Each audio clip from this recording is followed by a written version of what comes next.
ನಮಃ ಶ್ರೀ ಯತಿರಾಜಾಯ ವಿವೇಕಾನಂದ ಸೂರಯೇ ಸಚ್ಚಿತ್ ಸುಖ ಸ್ವರೂಪಾಯ ಸ್ವಾಮಿನೇ ತಾಪಹಾರಿಣೇ ಸ್ವಾಮಿನೇ ತಾಪಹಾರಿಣೇ ಸ್ವಾಮಿನೇ ತಾಪಹಾರಿಣೇ.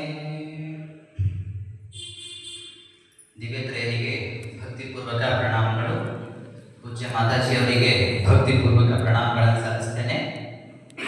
ಅದೇ ರೀತಿಯಲ್ಲಿ ವಿಶ್ವ ವಿಜೇತ ವೀರ ಸನ್ಯಾಸಿ ವಿಶ್ವಮಾನವ ಶ್ರೀಮದ್ ಸ್ವಾಮಿ ವಿವೇಕಾನಂದರ 164ನೆಯ ಜಯಂತಿಯ ಕಾರ್ಯಕ್ರಮಕ್ಕೆ ಆಗಮಿಸಿರುವ ಎಲ್ಲ ಪ್ರೀತಿಯ ಸದ್ಭಕ್ತರಿಗೆ ಭಕ್ತಿಪೂರ್ವಕ ನಮಸ್ಕಾರಗಳನ್ನು ಮತ್ತು ಪ್ರತಿಯೊಬ್ಬರಿಗೂ ಜಯರಾಮಕೃಷ್ಣವನ್ನು ತಿಳಿಸ್ತೇನೆ. ಇವತ್ತು ನಾನು ಈ ಮುಂದೆ ಯಾಕೆ ನಿಂತ್ಕೊಂಡಿದ್ದೀನಿ ಅಂತಂದರೆ ಜೀವ ಶಿವ ಸೇವೆಯನ್ನು ಮಾಡಿದ ಅನುಭವಗಳನ್ನು ಹಂಚ್ಕೊಳ್ಳಲಿಕ್ಕೆ. ಒಂದು ಮಾತನ್ನು ನಾನು ಸ್ವಾಮೀಜಿಯವರ ಮಾತನ್ನು ಉಲ್ಲೇಖ ಮಾಡ್ತಾ ನನ್ನ ಕೆಲವು ಅನುಭವಗಳನ್ನು ಹಂಚ್ಕೊಳ್ತೇನೆ.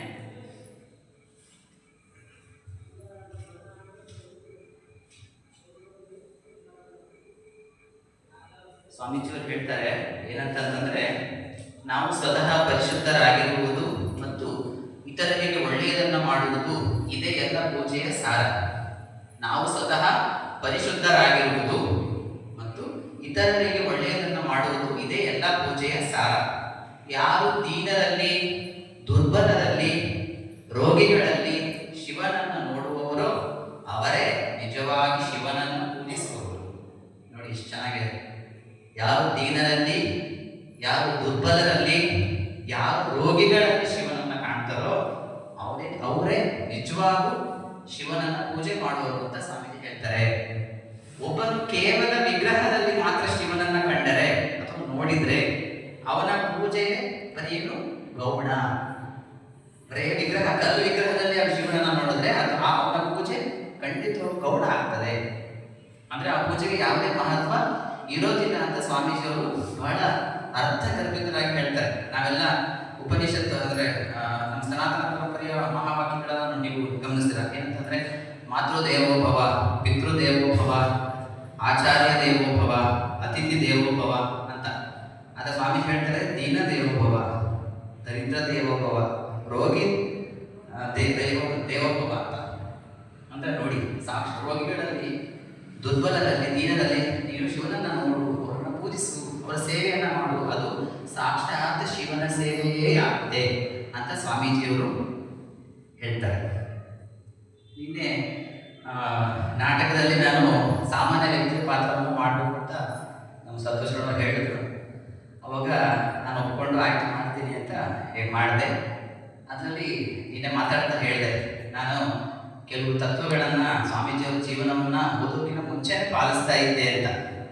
ಆಮೇಲೆ ನನಗೆ ಗೊತ್ತಾಯಿತು, ನಾನು ಮಾಡ್ತಾ ಇದ್ದ ಕೆಲಸಕ್ಕೂ ಸ್ವಾಮೀಜಿಯವರು ಹೇಳಿದ ಮಾತುಗೂ ಎಷ್ಟು ಸಾಮ್ಯತೆ ಇದೆ ಅಂತ ಕಂಡುಕೊಂಡೆ ಅಂತ ನಾನು ನಿನ್ನೆ ನಾಟಕದ ಮೂಲಕ ನಾನು ಪ್ರಸ್ತುತಪಡಿಸಿದೆ. ಅದೇ ರೀತಿಯಲ್ಲಿ ಜೀವಶೀಲ ಸೇವೆ ನಾನು ಕಳೆದ 15 ವರ್ಷಗಳಿಂದ, ನನಗೆ ಸ್ವಾಮೀಜಿಯವರು ನಾನು 3ನೇ ವರ್ಷ ಇದ್ದಾಗ ಕನ್ಯಾಕುಮಾರಿಗೆ ಹೋಗಿದ್ದೆ. ಆಗಿಂದಲೂ ಸ್ವಾಮೀಜಿಯವರ ಪ್ರಭಾವ ನನ್ನ ಮೇಲೆ ಬಿದ್ದಿತ್ತು. ಕಳೆದ ನಾನು 9ನೇ ಕ್ಲಾಸಿಂದ ಜೀವಶಿವ ಸೇವೆಯನ್ನು ಆರಂಭ ಮಾಡಲಿಕ್ಕೆ ಸ್ಟಾರ್ಟ್ ಮಾಡಿದೆ. ನನ್ನ ಜೀವಶಿವ ಸೇವೆ ಇನ್ನೂ ಮನೆಯದಲ್ಲ, ಕಳೆದ 15 ವರ್ಷಗಳಿಂದ ನಿರಂತರವಾಗಿ ಮಾಡ್ತಾ ಬರ್ತಾ ಇದೆ. ಅಂದರೆ ರೋಗಿಗಳಿರ್ಬೋದು, ವೃದ್ಧಾಶ್ರಮದಲ್ಲಿರುವ ನಿವಾಸಿಗಳಿರ್ಬೋದು, ವಿಶೇಷವಾಗಿ ಪ್ರಾಣಿ ಪಕ್ಷಿಗಳಿಗೆ ಸಂಬಂಧಪಟ್ಟ ಕಾರ್ಯಕ್ರಮಗಳಿರ್ಬೋದು. ಅದಕ್ಕೆ ಹೇಳ್ತಾರಲ್ಲ, ದಯವೇ ಧರ್ಮದ ಮೂಲಮಯ ಅಂತ ಬಸವಣ್ಣ ಹೇಳ್ತಾರೆ.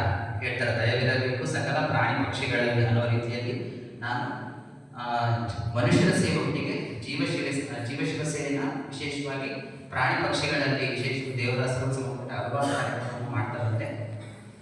ಹಾಗಾಗಿ ಆ ಜೀವಶಿವ ಸೇವೆ ಅನ್ನುವಂಥ ತತ್ವವನ್ನು ಸ್ವಾಮೀಜಿಯವರು ಏನು ಹೇಳಿದ್ರು, ಅದು ಅದರ ಪುಸ್ತಕ ಓದೋಕ್ಕಿಂತ ಮುಂಚೆನೇ ನಾನು ಪಾಲಿಸ್ತಾ ಬರ್ತಾ ಇದ್ದೆ. ಆಮೇಲೆ ಸ್ವಾಮೀಜಿಯವರು ಪುಸ್ತಕಗಳನ್ನು ಓದ್ತಾ ಅವ್ರ ಉಪನ್ಯಾಸಗಳನ್ನ, ಸ್ವಾಮೀಜಿಯವರ ಉಪನ್ಯಾಸಗಳ ಸರಣಿಯನ್ನು ಬೇರೆ ಬೇರೆ ಸ್ವಾಮೀಜಿ ಮಾತಾಜಿಯವರು ಕೇಳಿದಾಗ ನನಗೆ ಅರ್ಥ ಆಯಿತು, ನಾನು ಮಾಡ್ತಿರೋ ಸೇವೆ ಖಂಡಿತವಾಗೂ ಬಹಳ ಸಾರ್ಥಕ ಸೇವೆ ಅಂತ ನನಗೆ ಅನಿಸ್ತು. ಹಾಗಾಗಿ ನಾನು ಪ್ರತಿನಿತ್ಯವೂ ಸಹ ಜೀವಶಿವ ಸೇವೆಯನ್ನು ಮಾಡ್ತಾ ಬರ್ತಾ ಇದ್ದೀನಿ. ಹಾಗಾಗಿ ಖಂಡಿತವಾಗಿ ಬಹಳ ಸಂತೋಷ ಆಯಿತು. ಹಾಗಾಗಿ ಕಳೆದ ಸುಮಾರು ವರ್ಷಗಳು ನಿರಂತರವಾಗಿ ನಾನು ಜೀವಶಿವ ಸೇವೆಯನ್ನು ಮಾಡ್ತಾ ಬರ್ತಾ ಇದ್ದೆ.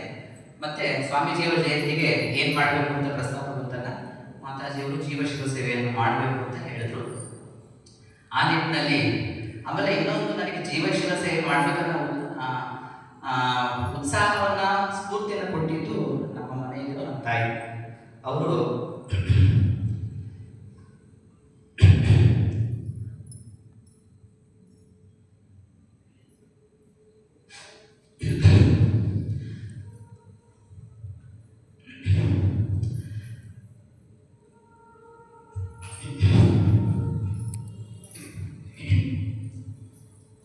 ಅವರು ಆಶಾವಂತರಾಗಿ ಕೆಲಸ ಮಾಡ್ತಾ ಇದ್ರು. ಹೀಗಾಗಿ ಅವಾಗ ಅವರು ಪ್ರತಿನಿತ್ಯವೂ ಸಹ ನಮ್ಮ ಮನೆಗೆ ಇವಾಗ ಬರ್ತಿರ್ತಾರೆ. ಅವಾಗ ಏನಂತಂದ್ರೆ ಗುಳಿಗೆ ಕೊಡ್ರಿ, ಮೆಡಿಕಲ್ಸ್ ಅದು ಕೊಡಿ, ಇದು ಕೊಡಿ, ಟ್ಯಾಬ್ಲೆಟ್ಸ್ ಕೊಡಿ ಅಂತ ಇವತ್ತಿಗೂ ಸಹ ನಮ್ಮ ಮನೆಗೆ ಬರ್ತಾ ಇರ್ತಾರೆ.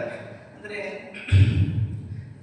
ಸ್ವಾಮೀಜಿಯವರು ಏನು ರೋಗಿಗಳ ವಿಷಯವನ್ನು ಕಾಣುವಂತ, ಹಾಗಾಗಿ ಪ್ರತಿನಿತ್ಯವೂ ಸಹ ನಮ್ಮ ಮನೆಯಲ್ಲಿ ನಿತ್ಯವೂ ಜೀವಶಿವ ಸೇವೆ ಕಳೆದ ಹಲವಾರು ವರ್ಷಗಳಿಂದ 2009 ಇಸ್ವಿಯಿಂದಲೂ ನಿರಂತರವಾಗಿ ನಡೀತಾ ಬರ್ತಾ ಇದೆ. ಸಹ ನಾನು ಎಷ್ಟೋ ಟೈಮಲ್ಲಿ ಇವಾಗೂ ಆಶ್ರಮ ಕೊಟ್ಟಿರೋನು ಎಷ್ಟೋ ಜನ ಬರ್ತಾ ಇದ್ದಾರೆ, ಹುಷಾರಿಲ್ಲ, ಟ್ಯಾಬ್ಲೆಟ್ಸ್ ಕೊಡಿ, ಅದು ಕೊಡಿ, ಇದು ಕೊಡಿ, ಪ್ಯಾರಾಸಿಟಮೋಲ್ ಕೊಡಿ, CPM ಕೊಡಿ ಅಂತ ಎಷ್ಟೋ ಜನ ನಿತ್ಯವೂ ಸಹ ಇವತ್ತು ಸಹ ಪ್ರತಿ ಕ್ಷಣವೂ ಸಹ ಜೀವಶಿವ ಸೇವೆ ನಡೀತಾ ಇದೆ ಅಂತ ಹೇಳಿ ಬಯಸ್ತೇನೆ. ಹಾಗಾಗಿ ನಮ್ಮ ತಾಯಿಯ ಸೇವಾ ಕಾರ್ಯ ಅದಕ್ಕೂ ಸ್ಫೂರ್ತಿಯನ್ನು ಕೊಡ್ತು ಜೀವಶಿವ ಸೇವೆ ಮಾಡಲಿಕ್ಕೆ. ಹಾಗಾಗಿ ಮನೆಯ ವಾತಾವರಣ ಮತ್ತು ಇನ್ನು ಕೆಲವಾರು ಆಧ್ಯಾತ್ಮಿಕ ಸಂಸ್ಥೆಗಳು, ಶಾರದಾ ಜೊತೆಗೆ ಇನ್ನು ಕೆಲವಾರು ಆಧ್ಯಾತ್ಮಿಕ ಸಂಸ್ಥೆಗಳ ಸೇವಾ ಚಟುವಟಿಕೆಗಳು ಮನೆಯಲ್ಲಿ ಆ ಜೀವಶಿವ ಸೇವೆಯನ್ನು ಮಾಡಬೇಕೆನ್ನುವಂತಹ ಹುರುಪನ್ನು ತುಂಬಿತು.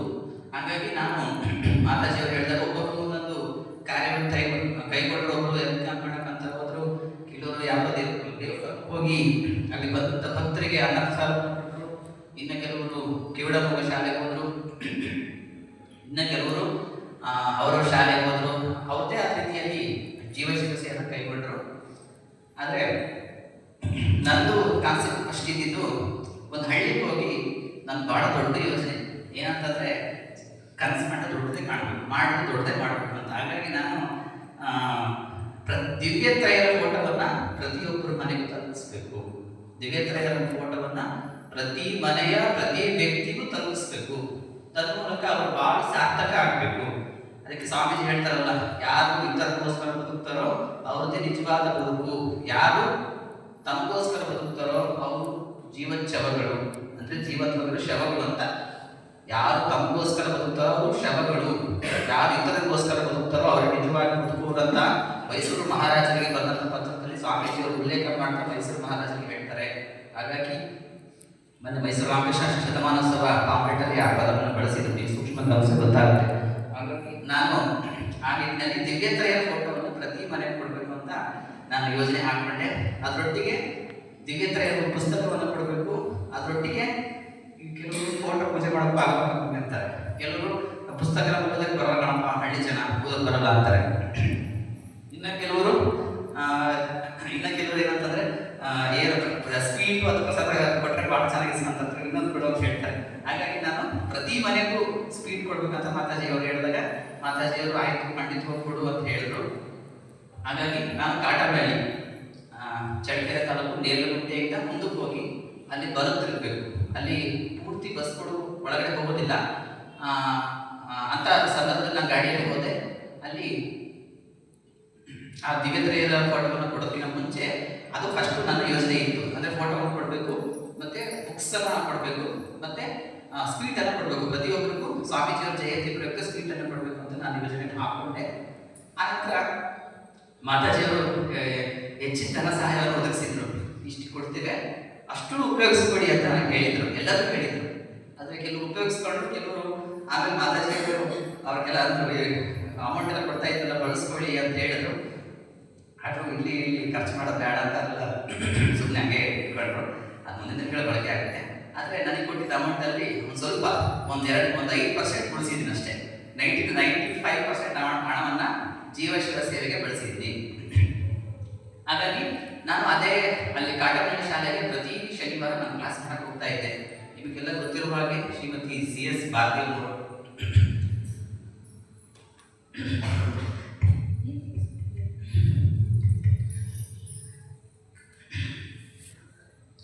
ಒಂದು ಮಾತಲ್ಲೇ ಹೇಳಬೇಕು.